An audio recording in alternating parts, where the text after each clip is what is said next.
Throughout cinematic history, vampires and werewolves have frequently crossed paths on the silver screen in a battle for dominance. Today, we've handpicked a werewolf and vampire film, pitting them against each other in an epic double feature showdown. Join us as we delve into these mesmerizing creature features to determine which genre reigns supreme. Welcome to this episode of Cursed Beings.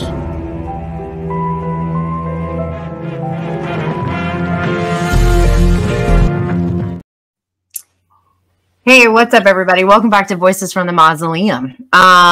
New intro for a new show. Today is the first episode of our show, Cursed Beings, a double feature showdown between werewolves and vampires, a show that will be consisting of myself and my co-host, Albert, from Blood and Brews.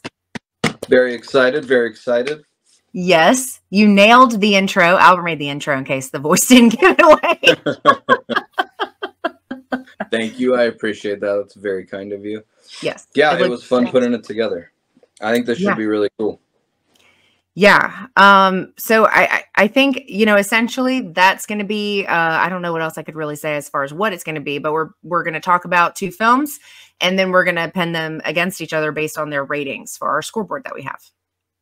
Love it. So, yes. So tonight, are we just jumping into it, Angel? Is that Let's do it. We're jumping in. Okay. So I'm ready. Tonight I chose a company of wolves. It's a rated R horror fantasy from 1984, running 1 hour and 35 minutes and directed by Neil Jordan. The worst kind of wolves are hairy on the inside, and when they bite you, they drag you with them to hell. So I'll start by saying this was a first watch for me. I had never seen this before. I am confident I've heard about it at some point, or I've probably seen the poster and I just never indulged. But so this was a first watch for me.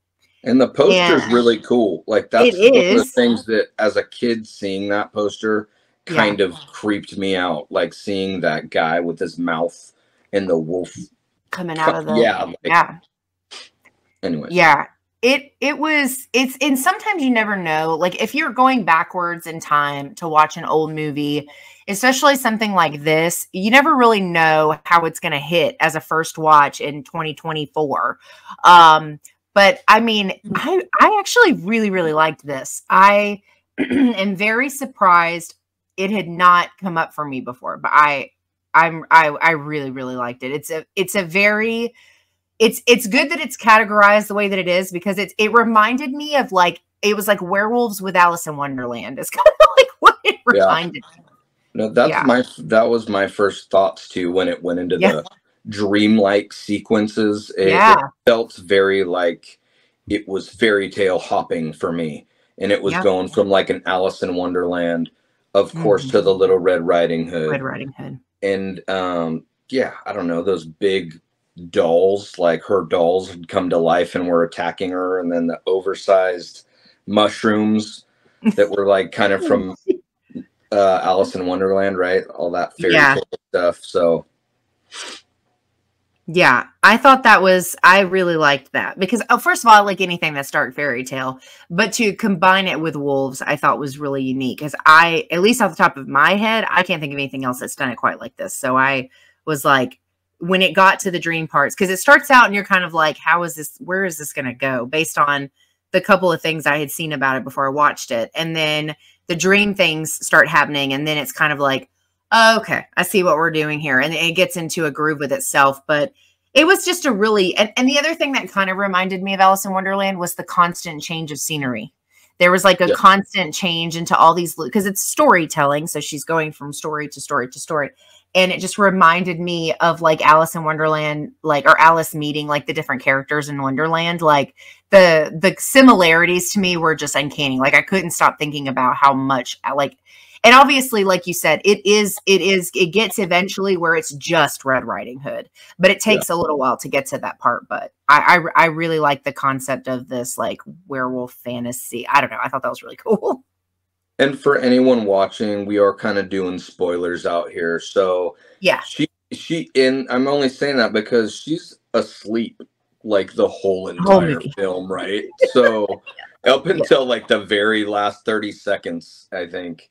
And so you're kind of waiting to see throughout the movie, is this girl going to wake up or she's just up in her bedroom sleeping? So, Yeah. I was really, it was a first watch for me too. The Okay. first time I watched this, I don't think I even got through the entire thing. Oh, okay. It was, Yeah. I remembered bits and pieces of it. So when I watched this, I was excited to see that Angela Lansbury was in this. Yeah, she plays the grandmother. Right? I thought that was cool. And the fact that she was like, thank you very much.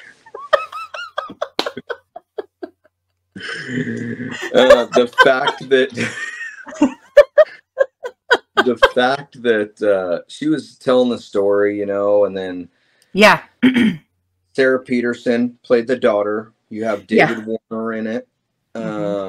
David Warner, I want to say, was in the first Omen, I think, because I just watched that or revisited that, and he's in that film as well, right?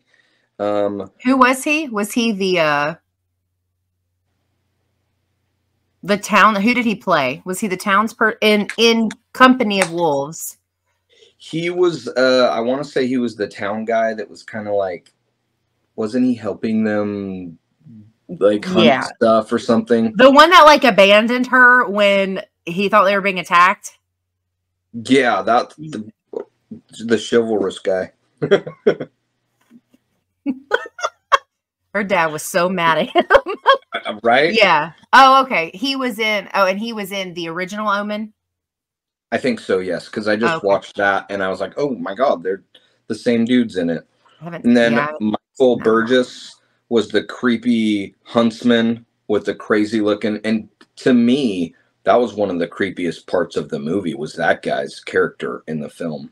You also had Brian Glover, which was a standout for me because of the fact that I had remembered him from An American Werewolf in London. I thought that was really cool from the bar scene right in the beginning. Yeah. I was like, oh my God, what is he from? I had to look it up because I recognized him. I knew him by his voice, and he had that very familiar look to him. And then, so that was cool. Yeah. Yeah. So what out of like the scare factor for you, did you find this movie very scary or? No, I just thought it was weird, but in like a good way. Like, because there's things of and that's one of the problems with going back to watch older stuff is like some of that gets lost over the times because I've seen so much worse, right? So I'm a little desensitized. Whereas if I had seen this in 84, is that when it came out? You said 84? Yeah. I wasn't alive then, but if I had been and I had seen this, I think it probably would have hit different because there are moments where she's like in trouble. Like there's things that happen that because the other thing that kind of happened to me, even as an adult watching this, was I kept kind of forgetting that she was sleeping. Like I kept getting wrapped up in the stories that were being told. And I kind of just forgot about that part. But then it would like, to separate the sections of stories, it would show her like sleeping in the bed. And I would be like, oh, that's right. Duh. But I kept forgetting that. And I just kept watching it for the stories. But I think if combining that with being younger and maybe seeing it earlier on in life, I think there are moments that would have really freaked me out. Especially when we get the story of the husband and wife and we get that first transformation scene. I think that would have been scarier if I had seen it a long time ago. But to me, it was more of just this like really obscure, like weird adventure werewolf or fantasy werewolf movie. So it didn't quite hit scares for me. I would agree with you. It did have like a super eerie feeling though. And it did make me feel like super uncomfortable. Just that young girl being in these different situations and being very vulnerable throughout the whole film, which I think was intended, right? They wanted exactly. And even when I was looking this up, it said that this was the wolves played as a metaphor for trying to take the virginity from a younger woman. And I was just like, oh my God, that's crazy. Because that's how it kind of makes you feel. It makes you feel that vulnerability throughout the film, like something constantly being a predator trying to Yeah, get you. yeah, it's predatory and she's prey. Yeah, especially like this. I thought this was kind of like a silly thing, but you know how like the grandmother harps on about like the about basically like how the unibrow is how you know someone is a werewolf. And I was just like, what? Yeah. Yeah, and so it's got like you know the guy from the beginning, and then the guy she meets later in the when she strays from the path or whatever, or they strayed from the path together. But like they have unibrows, and I watching it when she meets him. I mean, obviously to me at that point in the film, he's not a main character, so I already knew he must be a werewolf. Like I already knew that. But when it like zooms in or it shows his face, and you can see the very clear like V right here, I was like, oh no, like she's like, this isn't good, you know? Yeah. But it's like such a silly thing. But to your point, it did make you fear for her because now you know that she's in a very vulnerable state and she's far away from, she's in between the two places she's supposed to be. And she's, you know, and we've been getting all these stories about wolves and it's, yeah, so it's, yeah, it was funny the way like the comparison was like, oh, it's like, oh, if unibrow, like that's a werewolf. But it worked because when I saw it, I immediately was like, oh shit, this is going to be like, Well, you know, he's obviously a bad guy. To add to that, it just felt like it was always, she was always enclosed by something, whether it was the impending wolves around her or the small little grandma's house that she was in with the guy and just and he was like blocking the door, right? And it just always felt like a small confined area that she had to try to maneuver herself out of or try to get like, and it just made you feel that for the main character. Like, God, I don't, ugh. Yeah. So for me, that's how it made me. It wasn't necessarily scary, but it kind of gave me that uncomfortable, like, God, like almost sick feeling, like you want to try to like help almost or something. Yeah. Did you like or dislike that? Because I know like you and I have talked about werewolves numerous times at this point, but like, I know that we both, I think, prefer the monster wolves as opposed to ones that look like regular wolves. This kind of was like this weird, like the transformation 100%. and stuff was like a monstery werewolf, but then they turn into like regular wolves. And I was wondering when I watched it, I was like, I wonder how he's going to feel about that because, you know, I know it's like, but what did you feel like when it ended up that most, you know, was mostly just the regular wolves? I feel like we had two different transformations there. They both had, you could tell that they put a lot of time and effort into them, especially the one where they showed the like muscle and stuff coming together. And I really loved when the guy was ripping the skin off of his own face and stuff. Yeah. But I mean, there was parts of it that looked like they were trying really, really hard, but it kind of fell flat. Like it almost looked like the muscles and stuff that were coming together were looked Twizzlery to me. I was like, oh my God, he looks like he's just a bright red candy thing. And I was really trying to not let it take me out of the film, right? Because it was practical effects. So I 100% was like appreciative of that. The fact that they was just like, it looked, there was a lot of practical effects in it and it looked like that, right? It looked like you could tell they put a lot of effort into it. Yeah. And for me, like there were parts of it that I thought did look really good, but to your point, there were definitely some weaknesses. And I think, I don't know what the budget was for this. I'm going to assume it wasn't crazy high though. And even though practical effects can typically be cheaper than like trying to do CGI and stuff, which wasn't available back then, but I just mean from a price point, it still costs money to make practical effects look good. And, you know, like I've heard that on some projects, like a majority of the budget goes to practical effects because if you want to make a monster look really, really good, you have to spend money to make it look good. And I wonder if it had always been a plan to do the real wolves, or if that was like a good way to make it like this shows the transformation. So it's like a hard line of like, this is a werewolf, but we can't afford werewolves. So we're going with regular wolves. Like, because I think that getting animals like that is probably less expensive than trying to do a full on werewolf look multiple times, multiple different people. So I wonder like kind of where that was with the two things. And I actually didn't mind it. The only time I didn't, that it bugged me was the I guess it wasn't like a tea party. I'm stuck in like Alice in Wonderland, but like the wedding, I guess it was like a reception or something.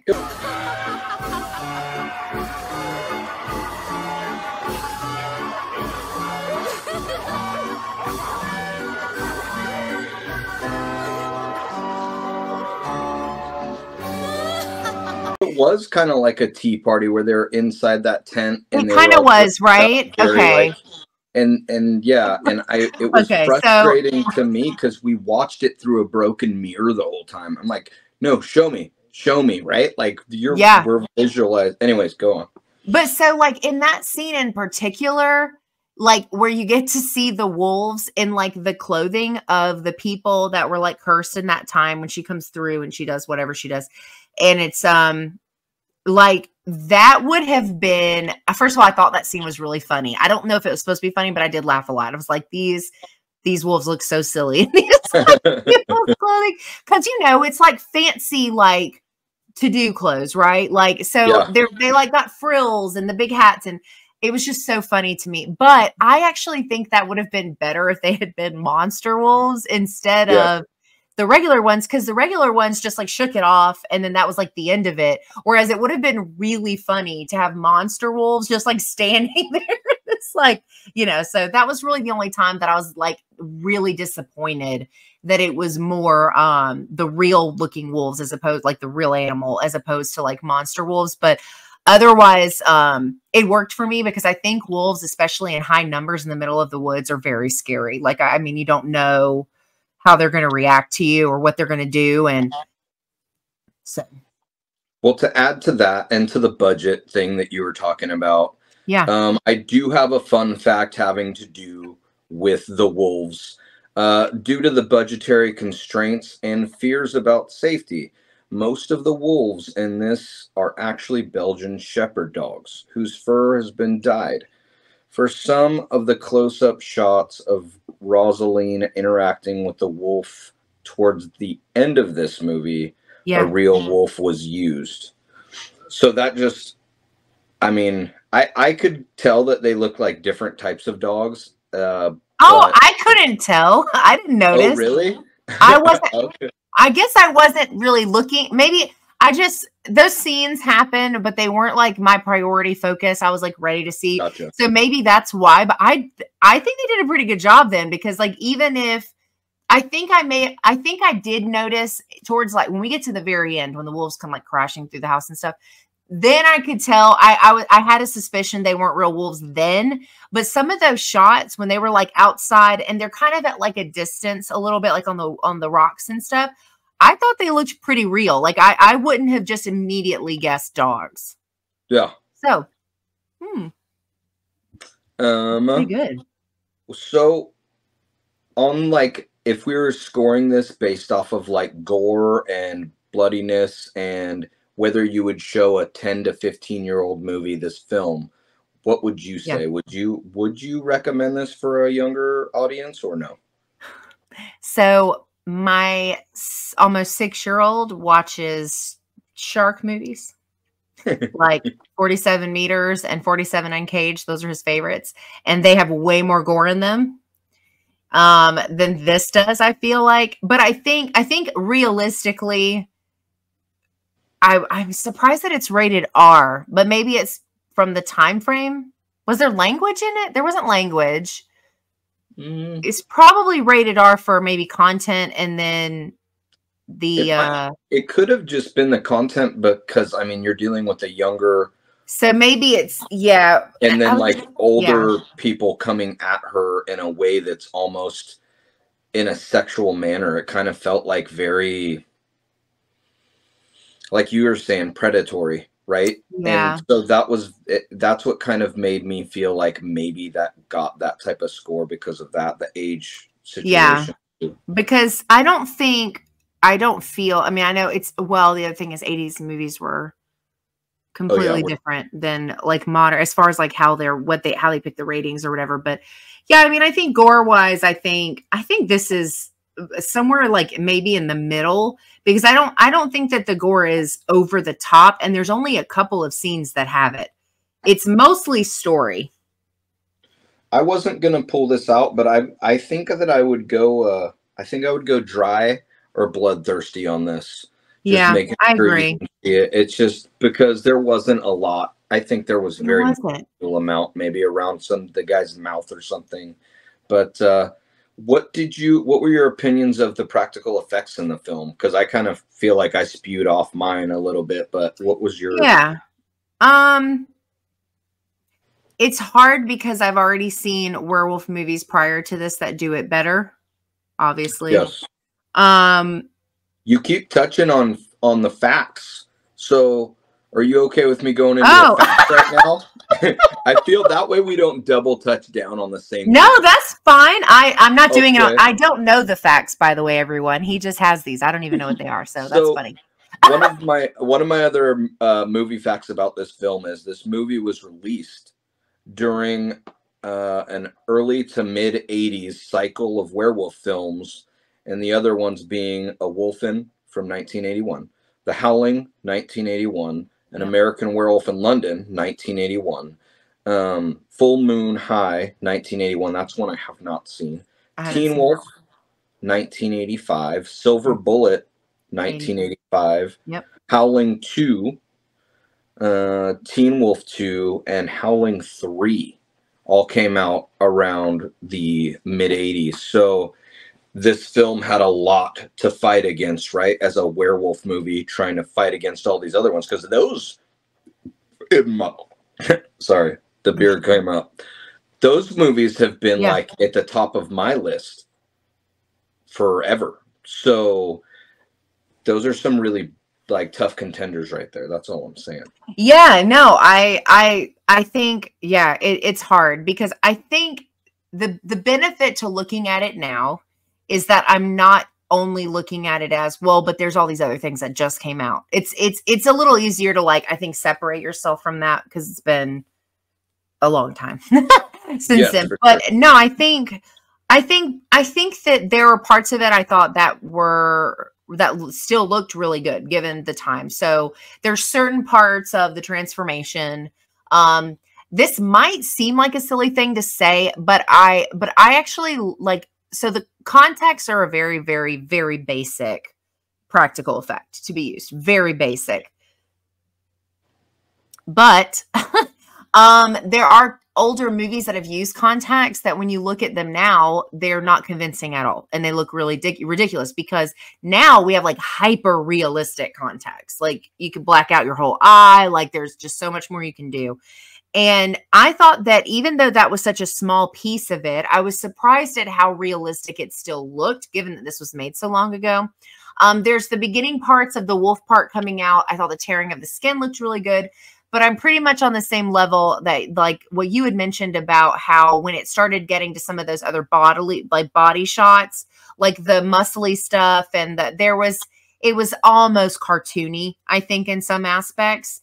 And it's, if this were a, Company of Wolves and Werewolf in London conversation, then this would be pretty low, but as its own and not comparing it to another werewolf film, I think it was relatively middle ground for that too. I think it had some moments that I was like, that still looks pretty good. And then there were some moments where I was like, oh, that does not look that great. And there's some movies that we've talked about, we will talk about probably again, that no matter how much time has passed, they always look good. But this isn't one of those.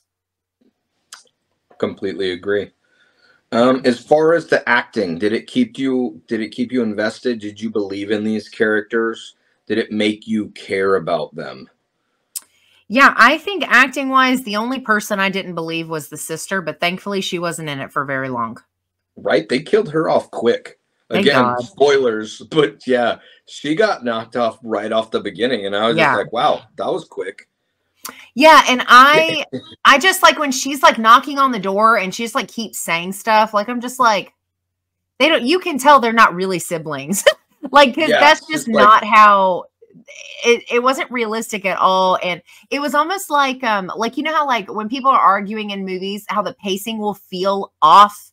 like you don't give anybody time to process what you just said, and then you're like already into the next thing, and it's too like her pacing on her being upset with her sister for existing, I guess, I don't know, like Yeah. was just too much, and it didn't feel realistic at all, which is frustrating considering, I mean, like we said, thankfully she's not in for very long, but I thought everybody else did a really, really good job. Even the little creepy village boy, I thought did a good job. Like he made me feel the things he was supposed to make me feel. You know what I mean? Like, Agreed. The only weakness in the acting was the sister, and they were smart to not keep her in it too much. For me, it was the one that the standout actor was Murder, She Wrote. Angela Lansbury. I don't know what it was. She just was like sassy grandma. She was great. Right? Yeah, she was great. I loved her in this movie. So for me, yes, I agree with you. The acting was good on this one. Yeah. What about the story? How'd you feel about that? I loved the story. Agreed. I loved it. The melding of like feeling like the different fairy tales coming together and then creating this like different thing I liked that. Yeah, one of my favorite movies of all time is Pan's Labyrinth. I love fairy tale related things. And it can be any kind of fairy tale thing. But if you take something, because fairy tales are dark in nature, the original fairy tales, like the Grimm tales and stuff like that, they're dark.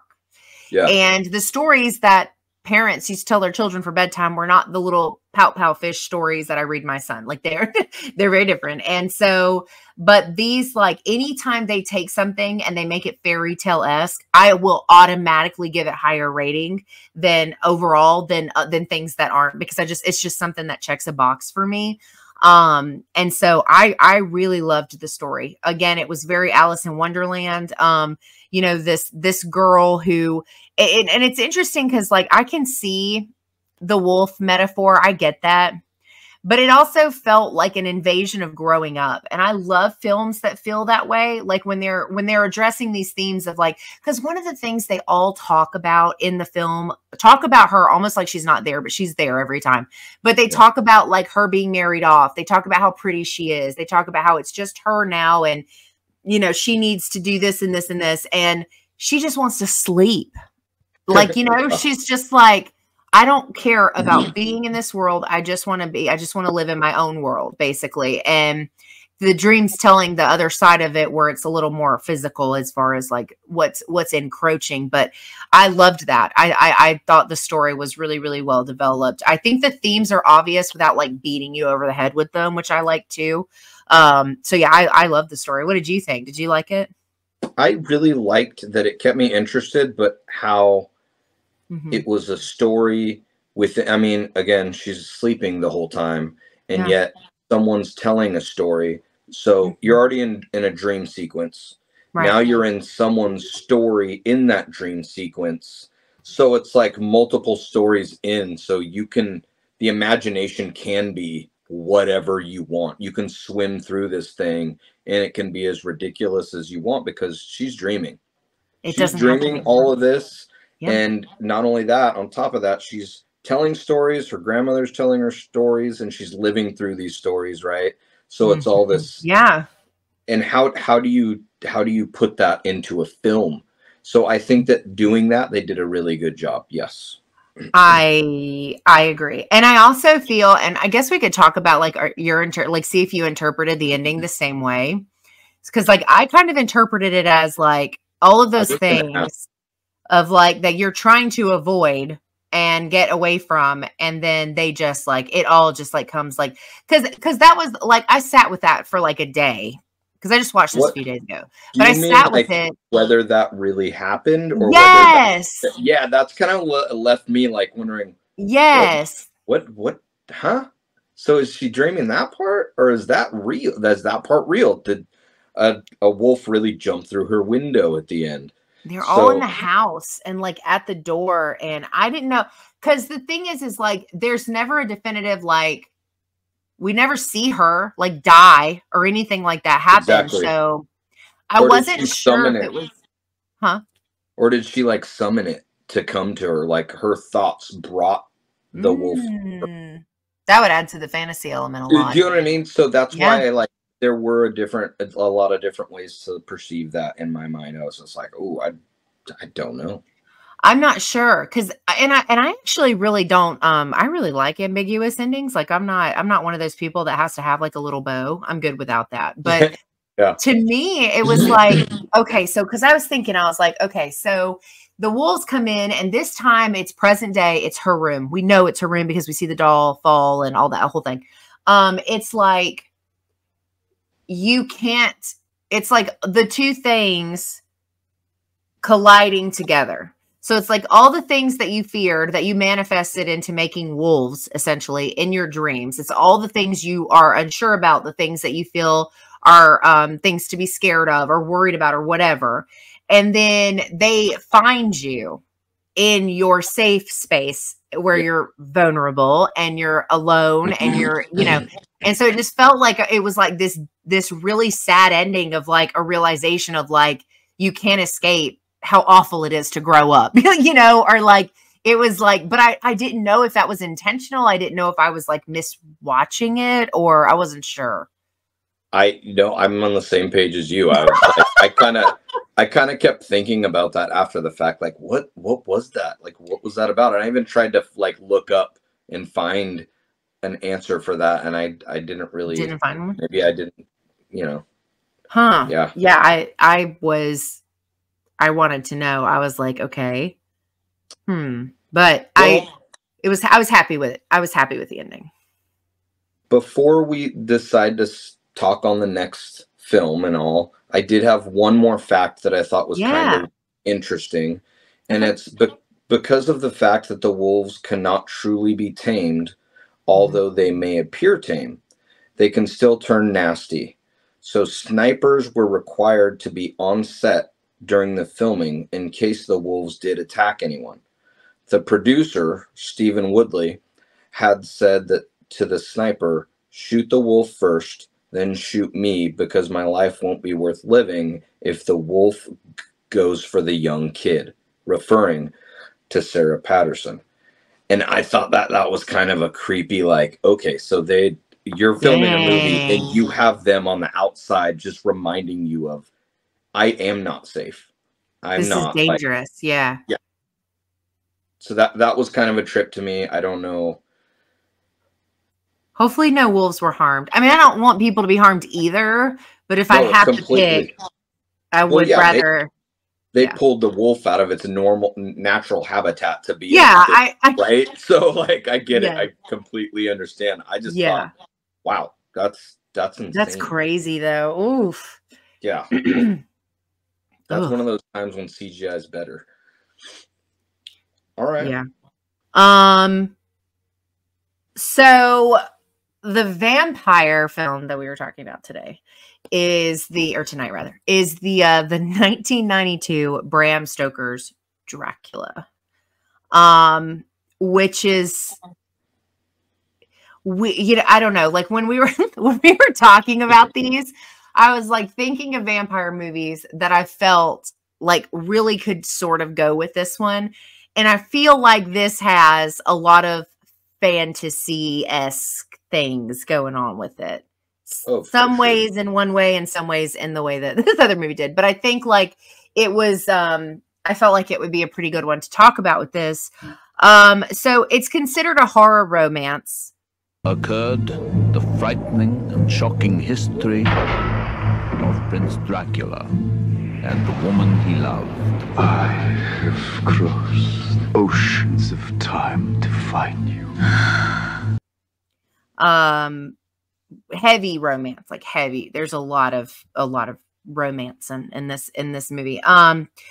But it's kind of the longer synopsis, but Count Dracula, 15th century prince, is condemned to live off the blood of the living for eternity. Young lawyer Jonathan Harker is sent to Dracula's castle to finalize a deal. But when the Count sees a photo of his fiancée Mina, the spitting image of his dead wife, he imprisons him and sets off for London to track her down. This is Coppola. This was directed by Coppola. And I think this is like, this casting though, it's crazy. It's Keanu Reeves, Winona Ryder, oh my God. Gary Anthony Oldman, I can think of his Hopkins. name. Oh, sorry. Gary Oldman. Gary Oldman. Anthony Hopkins. Yeah, huge cast. And it's like I was saying before we started recording that I just rewatched this for another review for something else. And I remembered I went through, as most females I know, I went through a very heavy vampire phase in my life where I was like really into vampires. And it was like during that time that I saw this for the first time, and it was like so edgy and romantic. And so like that whole like vampires are sexy and you should want to be in love with them, like that whole thing, you know? And I remembered watching it and like loving it. Like I was like, oh, I can't wait to revisit this. And then I revisited it and I was like, whew, this didn't age that great.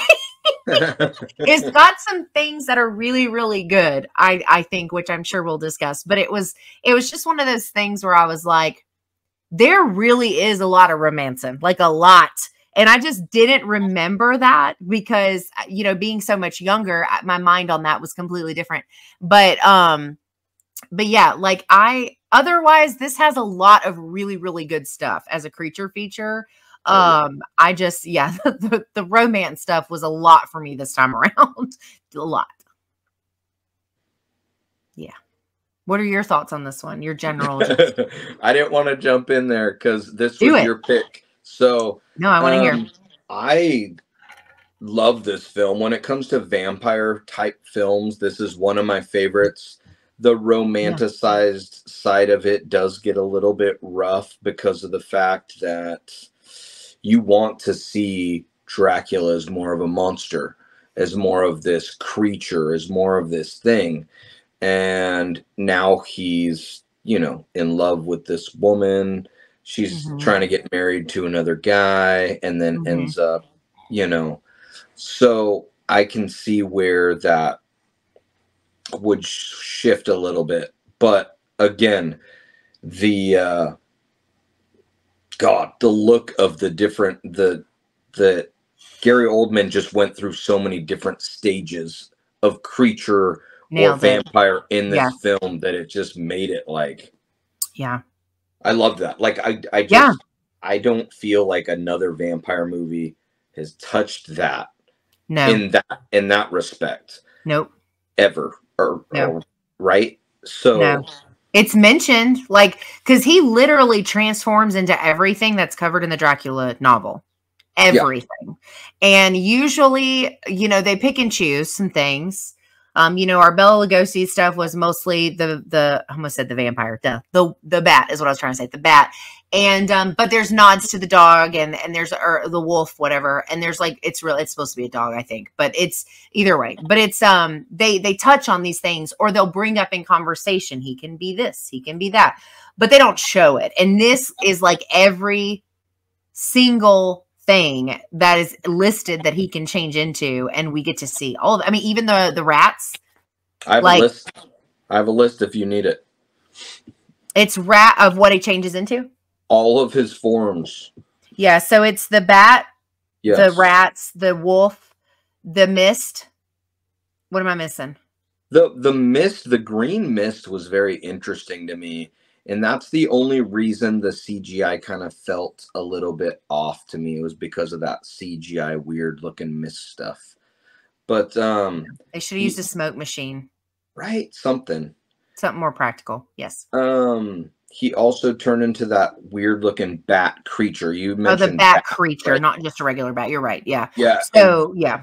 You think you can destroy me?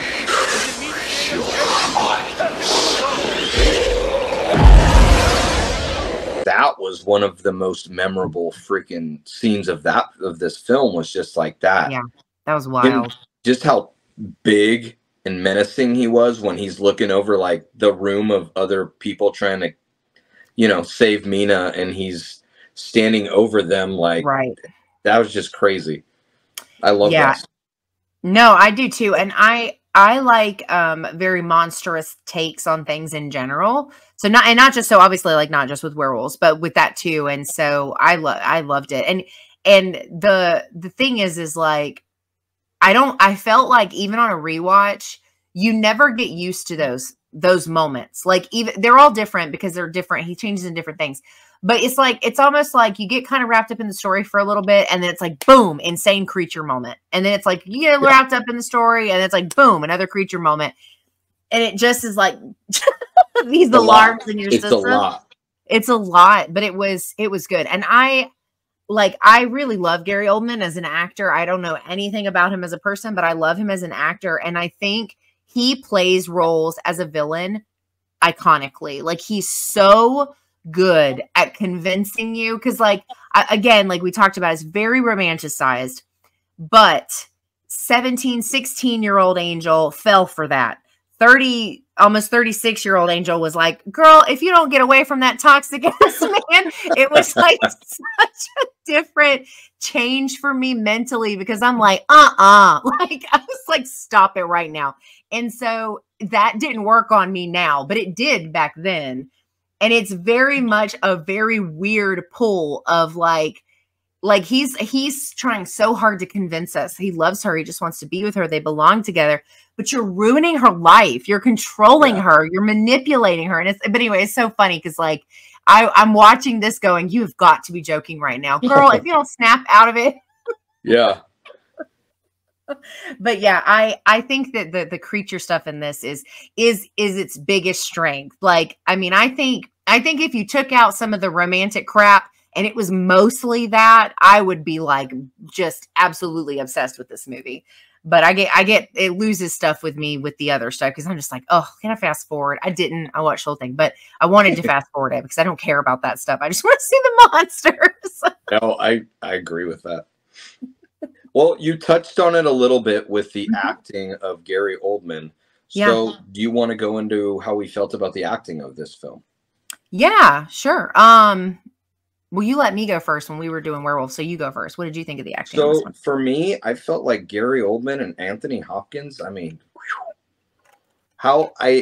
they're two of like amazing actors, right? I mean, you're like, okay, yeah, I believe it. But then you have Winona Ryder and Keanu Reeves, and it kind of felt as if they weren't as invested in this film to me. And that was kind of a trip, because you see Keanu Reeves nowadays and he's such a big time actor, right? Right. But that also leads us into, what was it? Come on, Keanu. He was, I read a little fact of his that he had just gotten done with working on several other films.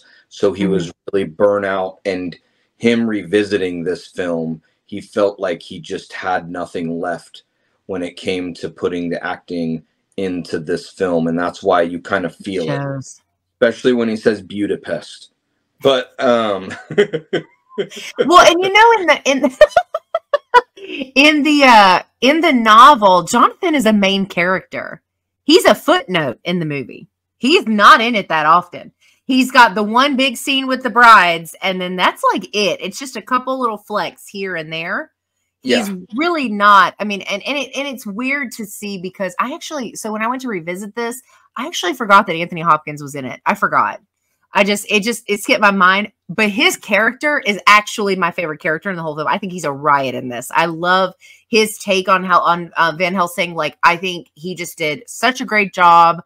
Like, he can literally do no wrong in my eyes. And then he goes on to do like a phenomenal werewolf movie later in life. But anyway, so he, but yeah, like I'm with you on, I'm like across the board. Winona Ryder to me has never been a super strong actress. I think she plays one thing really well, and it's weird. So she's weird in Stranger Things. She was weird in Beetlejuice. She was weird in Girl Interrupted. She was weird in, what did I just watch? Alien Resurrection. She's just weird. Yeah. And it didn't fit for a lady of the time that this was supposed to be. Because Mina is supposed to be not only gorgeous, which is, we'll leave that one alone, but she's supposed to be gorgeous, but she's also supposed to be very like you're supposed to understand why these men want to be with her. And I just never understood it. I was like, I don't get it.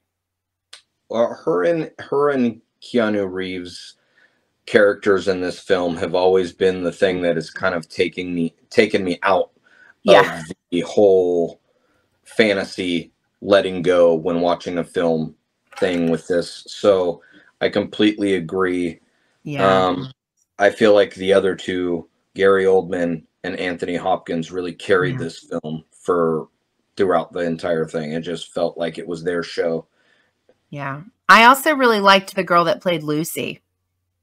Yeah, she did a really good job. I think she would have been a better Mina, honestly. I think she would have done a better job. She played her character well. Like, I really loved her character. She did a great job. But I think taking shots at Winona Ryder tonight, guys, just so you know. Sorry. Sorry. Somebody posted on Twitter the other day when the Beetlejuice 2 came out, the trailer came out. They were like, oh, she and Catherine O'Hara age like fine wine. And I commented and I was like, do they though? Because like Winona Ryder's had like a really hard life, and you can only cover that up so much. Like, I would never say anything negative about Catherine O'Hara. She is a saint. But Winona Ryder, on the other hand, I was like, did she though? But it's true though. I mean, when you have a stacked cast like that, especially at the time that this came out, early 90s, like the expectations are so high. And upon a revisit, you're like, oh my God, they're so like not in. It's like, actually, you said it perfectly. It's like they weren't even invested in it. Like they were just there because they had to be, like not because they wanted to be. Yeah. And Gary Oldman and Anthony Hopkins are given these performances of their life. And, you know, it was, I agree. Well, on to the scare factor. What did you feel? I feel like I had to try to remember the first time I watched this film to try to go back, because to me it's like all the good parts, all the scary parts, all the creature parts in this film, like you remember them. They're so standoutish. Yeah. And I'm trying to remember how it affected me the first time I watched them, and I feel like it's a really, really good creature feature, and the way that they look is amazing. So yeah, to me, I wouldn't say that it was necessarily really, really scary, but also it was very creepy and very, God, I love the way these monsters looked. Yeah.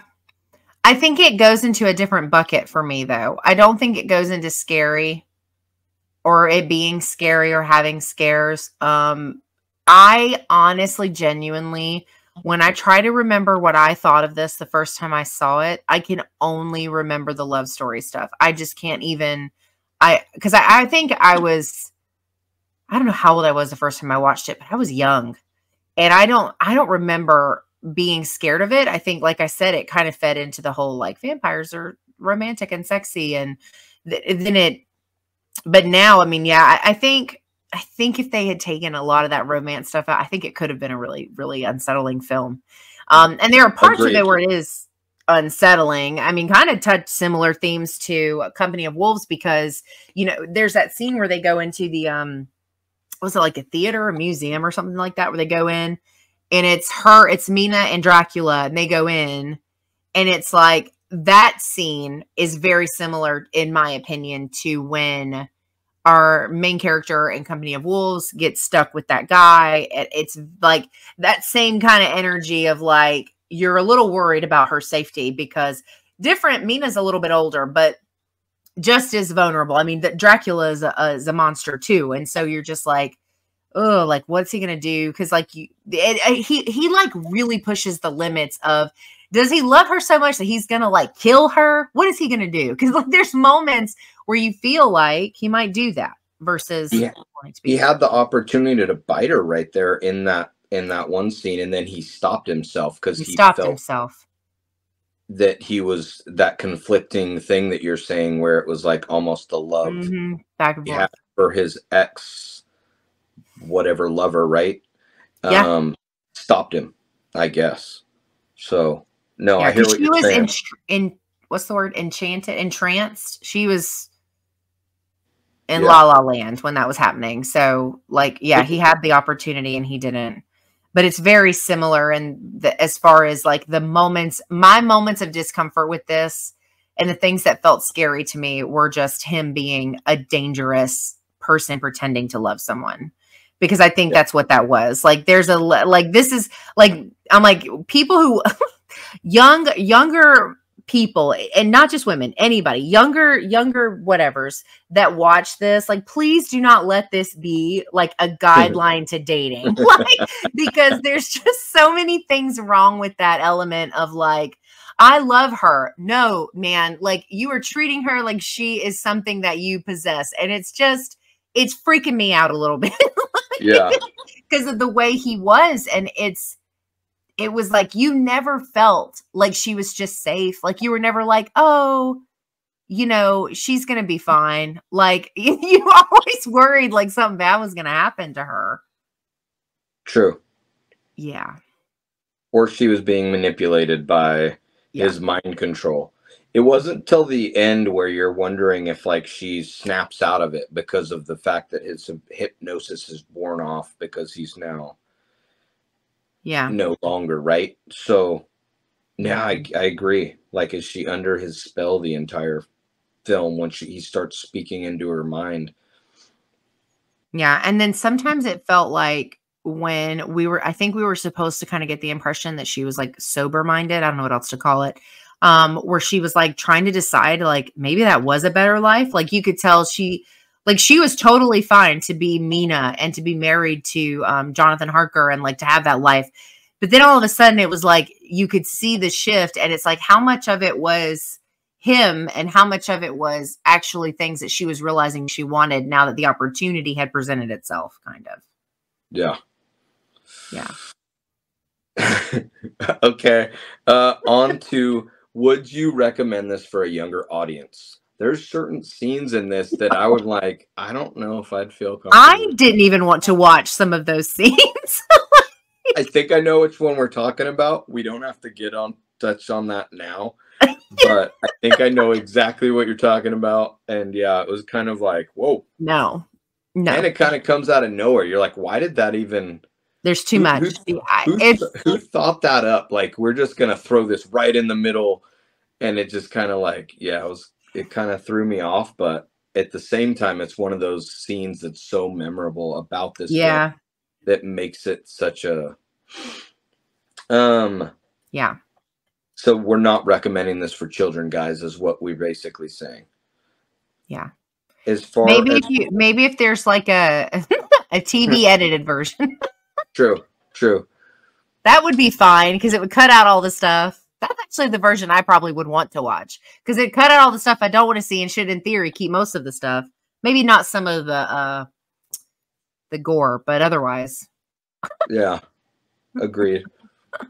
What did you think about the story, like, as far as how that went? Did it have a good pacing for you? And no, not a fan? I hated the story. Really? It just was... It's hard because, first of all, I grew up on Universal Monsters. Okay. But the other thing is like, I've read Dracula. I've seen other adaptations. And the focal point of this story just drove me bananas. Dracula is not a love story. It's not a love story. Dracula is not some poetically rich, handsome, wonderful lover. Like, that's not reality. And this whole, like, over the top, like, he went through so much to go get her. And I don't know, like, the whole thing, I just thought, you know what else I thought was really weird? Sorry. I was just picturing this as I was talking in my head. I wonder if it's the scene you might have just been talking about. The baby. Oh, in the crypt? Where he just like randomly brings a child to the brides to eat. Oh, that's a different scene, yes. I was like, what? Yes. Now, it's not funny. It's very sad, I'm sure, for the mother of that child. But also, I was watching it and I was like, what is happening right now? Like, it was so bizarre. And is that the scene you were talking about? No, I was talking about a completely different scene. Okay, yeah, there's two of the other types of scenes that I was thinking of. But the baby scene messed me up because I was like, what? Definitely he was just like, Here, have a baby. And I would have thought that type of thing wouldn't fly during like current times, right? Oh, But yeah. definitely don't go see Immaculate. Yeah, no, there's some stuff in this film that is just very, very like that. And I didn't even think about that. But there's also the scene with the small child in the crypt with With Lucy. Yes. Which is also one of like the kind of coolest scenes, right? Yeah. That one, at least to me, didn't feel as random as the baby one. The baby one felt like it literally came out of nowhere, which I guess it technically did, right? But it was such a weird moment. And it was like my brain like couldn't process what was happening fast enough when that happened. But the scene in the crypt that you're talking about is a really well done shot. Like as far as that whole scene of what plays out with her, I thought that was really good. But yeah, there's a kid with her too. There, she has a kid with her in there too. I had a fact for that scene right there. Oh, what is it? The little girl who played the child carried into the crypt by Lucy was genuinely terrified of Sadie Frost in her vampire makeup, and obviously wasn't expecting to do more than one take. And the producer, director Francis Ford Coppola, and Sadie had to do a lot of sweet talking to the child in order to get her back into Sadie's arms for another go at the scene. Which, I don't know, I just thought that was kind of interesting because when I first, or just rewatched this, you see the drop when she drops the kid, right? And to me, it was like, she actually was that like, because that would be kind of jarring for a child, even if there was padding underneath. Yeah. She kind of lets the kid go and then crawls back into that coffin. I don't know. Yeah, because I wondered, it looked like she definitely dropped her for real. But I don't know. Because I'm telling you now, whoever that child's mother is, like, I would never, like, I think it would be cool to have my kid be involved in horror project. Of course, like you said, though, this kind of stuff, this wouldn't happen now. Like, they would fake it. It wouldn't be, well, I say that Nickelodeon thing just came out and that wasn't from that long ago. So I don't know. Oh my God, yes. Like, I don't know. But as a parent, hell no. There ain't no way. You're going to do what with my child? We got to go. I'm not, no, that's, But yeah, I've forgotten about the drop. Now I'm like picturing all these kid things. That's a very abrupt, like, as a viewer, because I felt it. Yes. Yeah, I'm like, Yeah. Yes. So on to the practical effects opinions. Oh, I mean, this was a mix, right? This has CGI and practical in it. But the CGI, But the monsters. I was trying to pick. Sorry, go ahead. No, I was just gonna say, but the monsters are all practical, right? Yeah, for the most part, from what I know, yes. Okay. And they look amazing. All the creatures in my mind, whether we're talking about the wolf-like creature that he turns into, for that really other random weird thing. Yeah. The bat creature that's I love like the bat creature. Got the weird arm things that's like almost like a Tyrannosaurus Rex. The older vampire that we get introduced to in the beginning. Yeah. Oh my God. That's so just, it's like iconic at this point, right? That look, that old vampire look. It almost is reminiscent of Keisha in what is it? That Anne Rice movie. Oh, Akasha, Queen of the Damned. Yeah. Yes. So that character, it like hits you differently. It's just like, oh wow. You know that scene when he's the old vampire and he's interacting with Jonathan and he comes up with the razor and does all that? Do you know that he was like completely drunk when he did that scene? Yes. That's crazy to me. He was like drunk.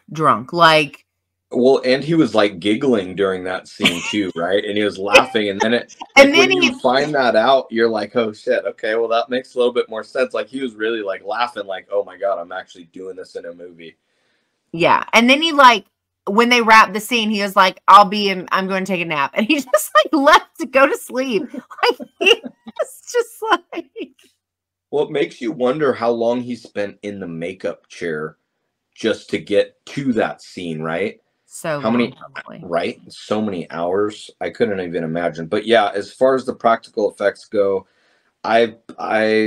they're mind-blowing to me. I mean, they're amazing. They top some of the creature features that we see coming out today.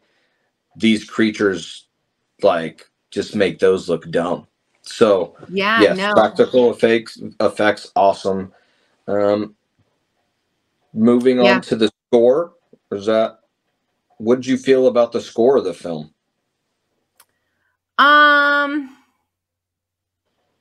So I think the score is probably good.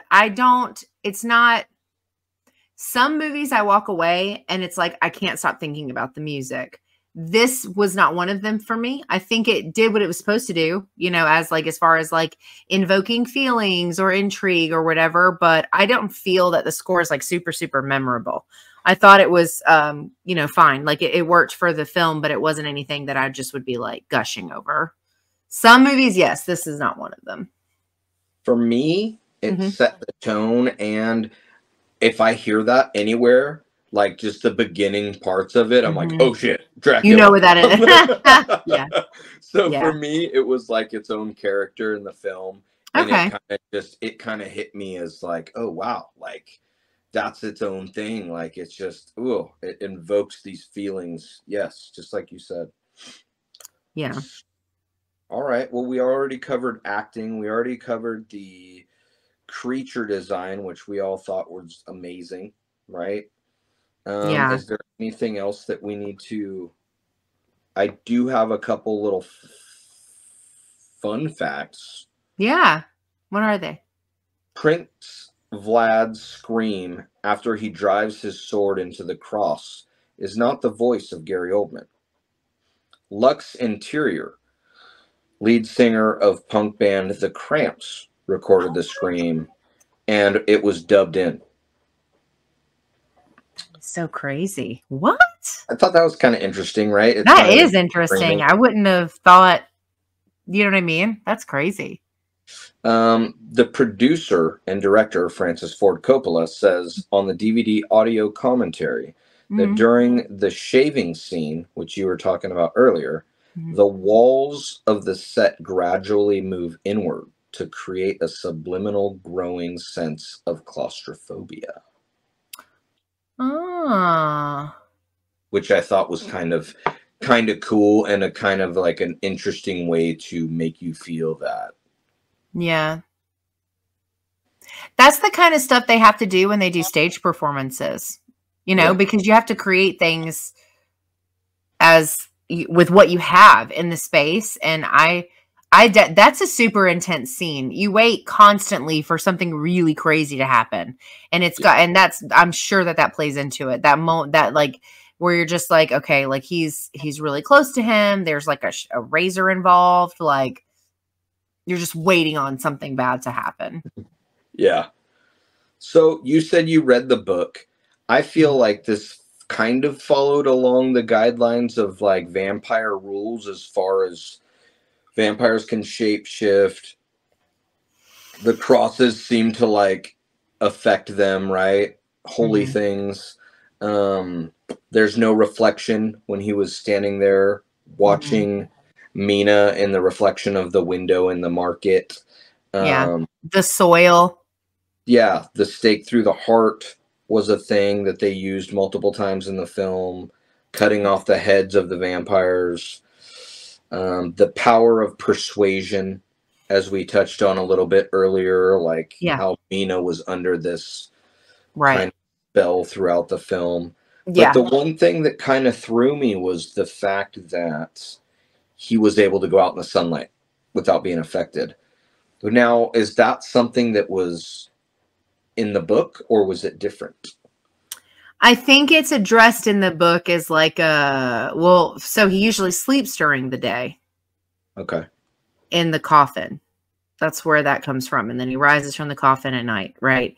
But I'm trying to remember. I think there are times the hard no for going out into the sun, I don't think came until a little bit later in vampire lore. Because I think originally it was you just have to protect yourself, which is why he wears the hat and the cape and the glasses. And I think that that's pretty close to truth too. Or I mean, the source material, because I'm pretty sure he does go out at other times. But it's just always, it's usually then later in vampire lore, it's the other way around, or it's, they don't go out at daytime at all because they can't. But yeah, this is it. You know what else? When you're talking about the lore specifically with this one covers so many of this didn't cherry pick as much as some of the other vampire things do, because like there's some vampire movies that like where the vampires aren't affected by crucifixes, where they do have reflections, where they, but so the daytime thing is true to source material. I'm pretty confident. I don't think that changed to like a hard no until a little bit later. Okay. So I haven't read the book, so that's why I didn't want to just assume that was not a thing. It's a drawn out read. I've heard. Honest. Yeah. And you know how like the trip to London, how it just kind of like bumps over that? Yeah. So the story of Dracula starts on the Demeter. That's where it starts.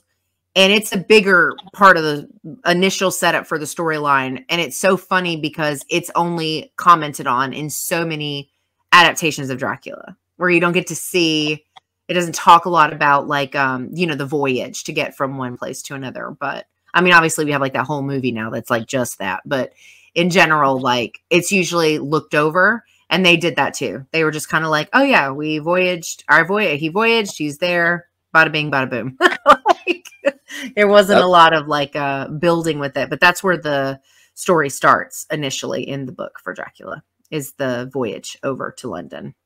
See, that's funny because that's the same exact thing that Johnny from the Johnny Horror Show told me, because he read the book also, and he was like super into the story.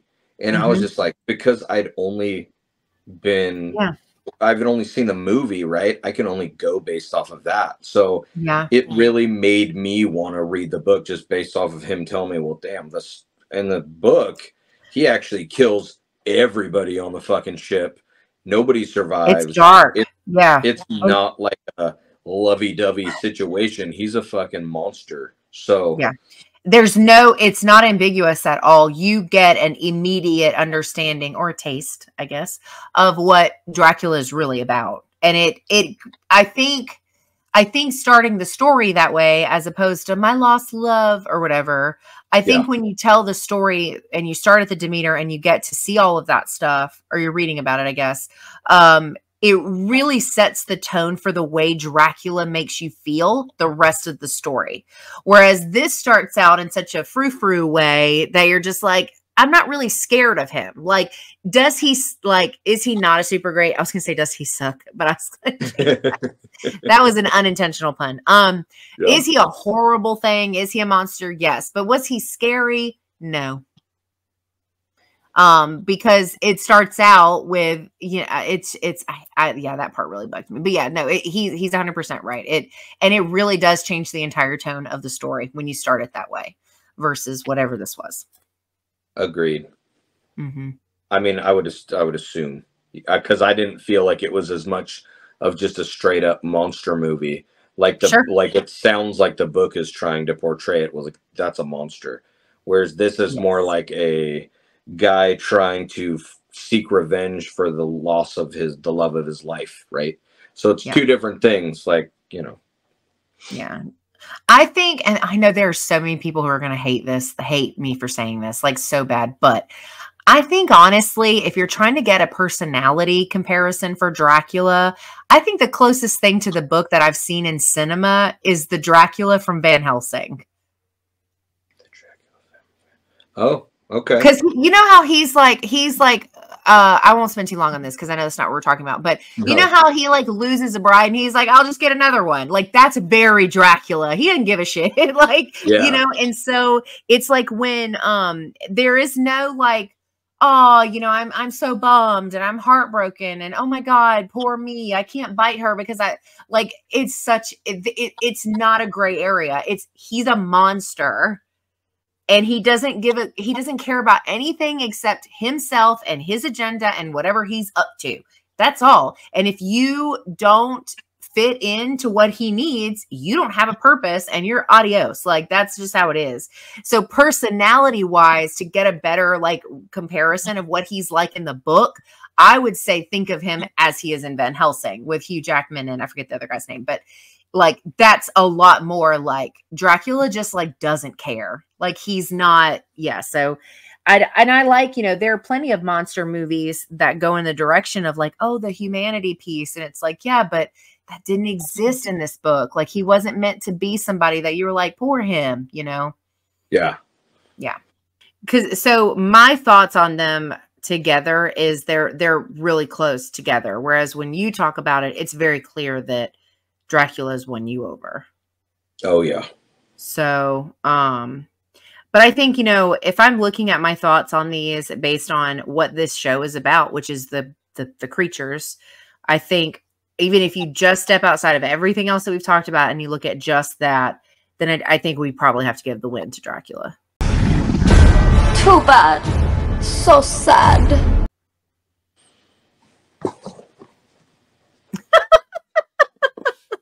Even though I messed you up with my numbers. Well, that was actually your choice, though. So I don't even know. Like the win kind of goes to you because you chose the vampire flick. I chose the werewolf flick. So technically, oh yeah, that's kind of like that's your win to me. Like next time you have to pick the first film, and I have to pick the film based off of your choice. Yeah. So we'll see how that goes, and you know. All right. Yeah. Well, anything else we need to touch on about these? I think that's everything.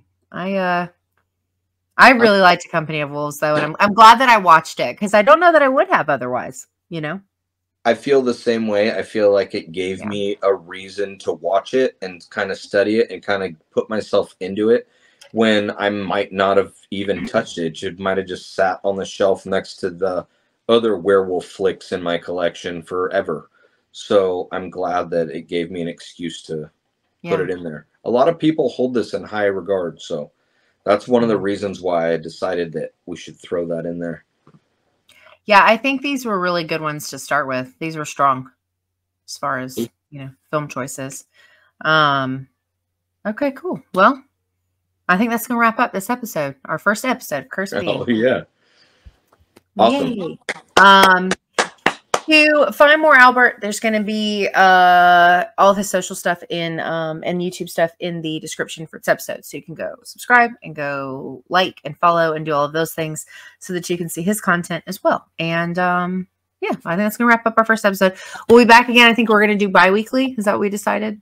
Yeah, whatever you... So we'll be back in 2 weeks with another episode of Cursed Bee. So thank you guys so much for hanging out with us. We hope you have a good rest of your week. Enjoy your weekend, and we'll see you in the next one. Have a good night, guys.